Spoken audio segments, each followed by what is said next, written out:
And we always know it's a possibility to take a long time, and it's taken a long time. Burford's wrap looked pretty substantial. Did he have surgery? No, he hasn't had surgery yet. He's still got one more doctor to talk to today. I'll have an answer for you guys next time I speak with you guys. Yeah, a lot of your top offensive guys not practicing, this is the team stuff, but just from our view, it looked like the defense really was all over it. Did you feel like defense had the edge today? Yeah, I would say so. Especially down there in the red zone where it's tighter, the tighter coverages and stuff. They definitely did. First day of pads, I thought it helped with our protections and stuff a little bit. Definitely thought the offense got the better half in the run period at the beginning. But the way the rest of practice went, I'd say it was obvious for the D. You said the first day of pads, when you have that here and obviously the intensity, energy, and everything that comes with that, did you see more explosiveness from them today or more energy or, what did that bring? I mean, I think there's always a different element when pads go on. I think there's a little more butterflies for guys and stuff like that. But you try to make it the same stuff that we've done the last 4 days. You can thud running backs up, which is nicer. You don't just have to tag them off. But there were more thuds. You heard the pads a little bit more, but we show a lot of clips before we get out to practice to make sure that not anyone's going out there and just acting like it's game day because we got pads on. So we practice pretty hard without them. We'd like to nothing to change, but it feels a little bit safer having those on today. Pearsall just to kind of ease him in and then get him in team drills tomorrow? Yeah, we're hoping. We wanted him to go today, see how he responds tonight and tomorrow morning when he comes in. If that's good, he should be in practice tomorrow.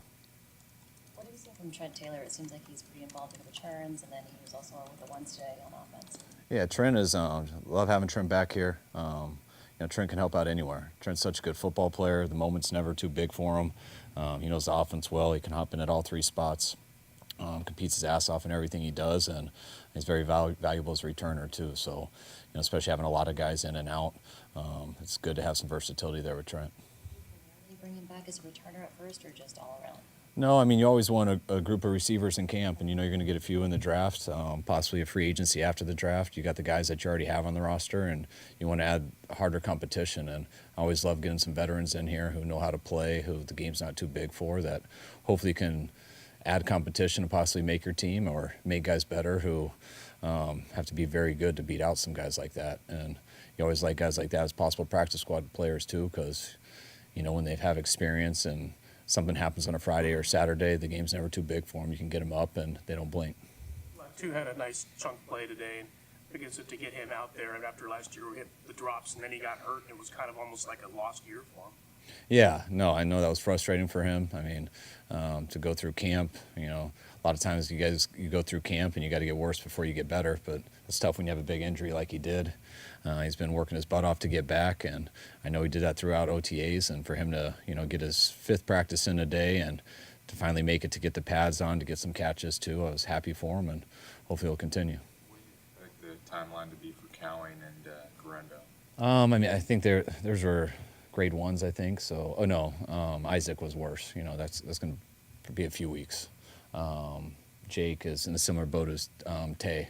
I think it was like a 10-day guess whenever that started. So hopefully sometime next week. Kyle, after watching the kickoff returns, seeing a number of reps, do you feel like you have a good idea of what traits you like in your return guys? You want bigger guys, smaller guys? Not totally. You want the best guy. They come in all shapes and sizes, but you want the fastest, quickest, biggest guy possible. But they usually don't make it exactly like that. So you also want some smart guys too, and just how they can, not necessarily smart, but how they track the ball. It's going to be different. We don't know what type of balls are coming back there. And you almost need like a shortstop too, because the quicker you can pick those balls up and judge it right, the more you can get in track with the blockers and in line with them, which is going to happen real fast. So there's so many variables that are going into it. So we're just trying to learn by watching it and thinking about it, but we're not truly going to learn until we get some experience at it. Coach, last week Brock said he noticed intensity and the pep and the step. Obviously, the veterans, based on where you guys have been, how close you've been to the Super Bowl, do you notice a different intensity this time in training camp and a look in the guys' eyes that they're hungry to get back and then get ultimately over the top? I mean, no different than last year. I mean, I don't think you can have that look much more than we have had. So I think guys, that's always on their mind, especially with our history and stuff. But you also want to, you like that on guys' mind, but you also want it off their mind. I mean, it's about getting better each day. I mean, everyone knows our goal and what we expect, but you can't think totally how it ends. You got to start with where it begins, and you got to get better each day all the way to the end, and you got to play your best on the last day of the season, whatever that is. So that's what we're focusing on now. Is there a benefit at all with Ayuk watching on the sideline versus not being here? Like, what do you hope that he gets out of it, at least by being here physically, even though he's not participating? Oh, I think it's good when any of these guys have the business part of the contracts going on and everything. I think it's always good to not get too far away from football. At least he can be with his teammates, hear meetings, get some work with the strength and conditioning coaches, things like that. And so hopefully when things work out, it just makes a little bit of a smoother transition. It seemed like the last 2 years, Elijah Mitchell was a pretty clear-cut number 2 tailback. Has that started to blur at all with Jordan Mason playing like he has? I'd say nothing against Elijah. There's been no fall-off in Elijah at all, but JP runs at a very high level. I see both of those guys that if Christian's not in there and not going, we always expect, no matter who we've had in the past, that number 2, number 3, sometimes our 4th guy comes in, and if their number's called, we expect them to run like a starting back. Just how many reps do they get at it, how long do they last, and things like that. And JP wasn't there right away, but he got there pretty quick. And he did a hell of a job for us last year, and we'll see how camp plays out. But I love both of those guys and got some depth behind them, too. He was really specific when Branch asked him, did he look back on the Super Bowl and have any regrets or plays he looks at? A couple of third down passes, obviously the one at the end, another one later in regulation. Have you gone over with him that specifically, like play-by-play? Are those the 2 plays you would circle to?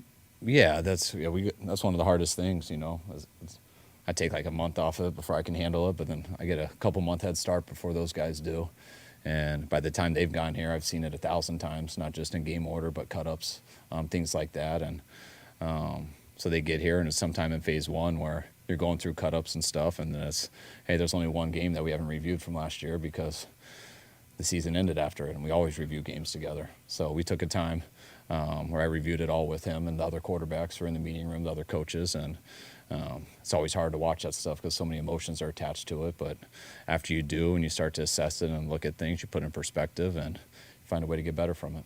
Coach, talking about Hungry, we know it's Nick Bosa's day off, but we saw him as a rookies coach now. What do you think about that, and how is him that important to the team? Nick? Nick's the man.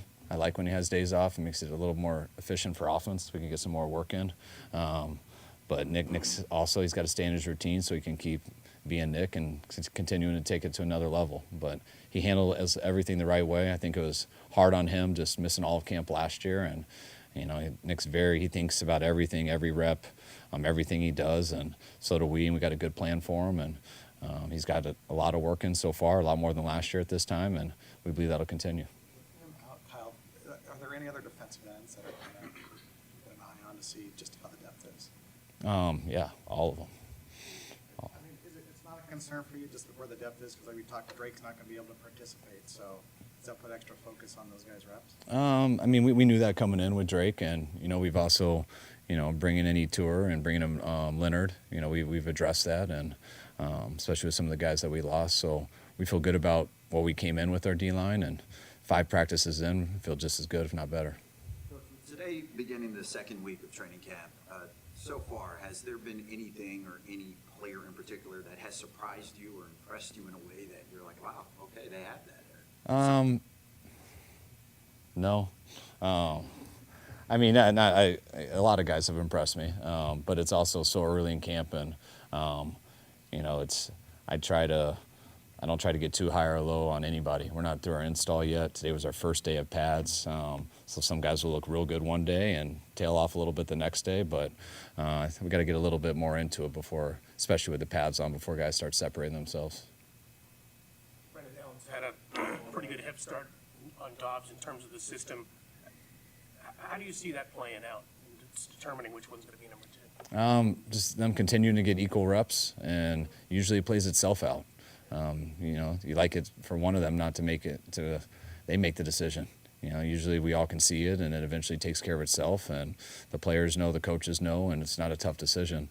If it is a real tough decision, hopefully that's a good problem because they're both playing so well that they eventually got to make a decision. But feel pretty confident one of them will separate themselves as it goes. All right, thanks, guys.